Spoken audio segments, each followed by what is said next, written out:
La designer Özlem Tuna est amoureuse de son pays, de sa ville et de ce grand bazar qu'elle visite quotidiennement. Elle épuise ses sources d'inspiration et ses techniques de fabrication, jouant toujours sur cet équilibre entre tradition et modernité. J'ai étudié les arts. Comme j'aimais particulièrement la céramique, j'ai choisi de concentrer mes études autour de cette discipline-là. Puis, un peu par hasard, j'ai commencé à travailler en collaboration avec des joailliers. Durant cette période, j'ai eu l'occasion d'apprendre à fabriquer des bijoux et pas seulement à faire de jolis objets. Je fabriquais les prototypes et je gérais une petite production. Par la suite, j'ai travaillé au sein de plusieurs entreprises près du Grand Bazar et des Hans d'Istanbul. Puis, un jour, j'ai décidé de me lancer et de démarrer ma propre entreprise.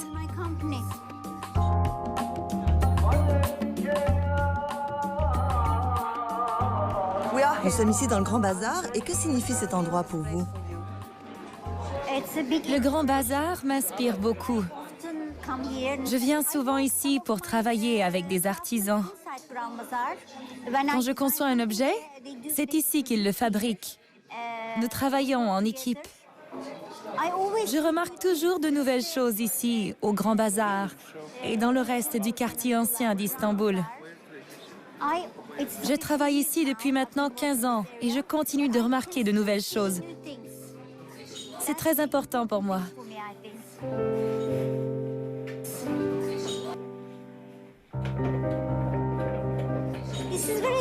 J'adore le travail des artisans. Leurs techniques de fabrication sont vraiment très intéressantes. Durant mes études, on ne m'a jamais appris ces techniques-là.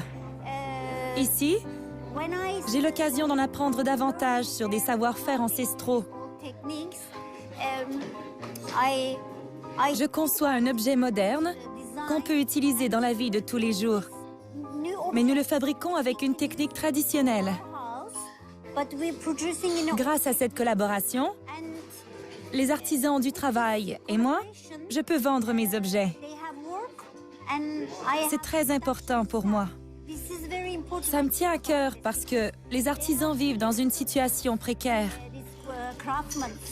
Ils maîtrisent un art ancestral, mais ils ne peuvent pas vendre leurs produits à leur juste valeur. Donc, nous essayons de fabriquer des objets modernes que nous pouvons vendre au juste prix. Et de mon côté, je peux trouver un marché qui s'intéresse à ça. Nous vendons nos objets en Turquie, mais nous les exportons également. Et pour nous, il s'agit d'un beau défi à relever.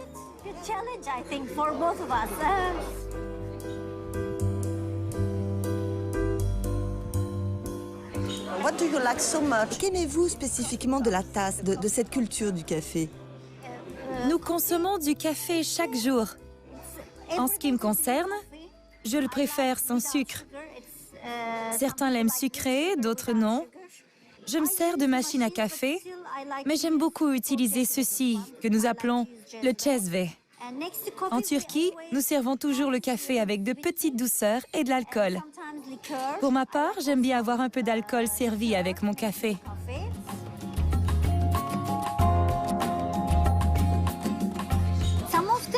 Certains objets ont un style très turc, car c'était précisément mon but. Autrefois, ma boutique était située près du Grand Bazar. À l'époque, j'ornais mes objets de tulipes et de toutes sortes de motifs. C'était une imagerie typiquement turque. Puis, je me suis lassée de cette esthétique-là et j'ai commencé à concevoir des objets beaucoup plus modernes.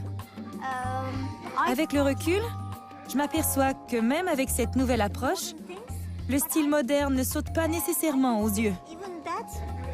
Il y a de ça 2 mois, j'ai reçu la visite de 2 étudiants d'une université néerlandaise et de leur professeur. Je leur ai montré ma boutique. En voyant mes créations, ils ont dit que mes objets avaient un style très oriental. Ça m'a surprise, car à mes yeux, ils sont très modernes. En fin de compte, c'est normal puisque j'ai grandi dans cette culture-là. J'essaie de puiser mon inspiration ailleurs, mais ça finit toujours par me rattraper.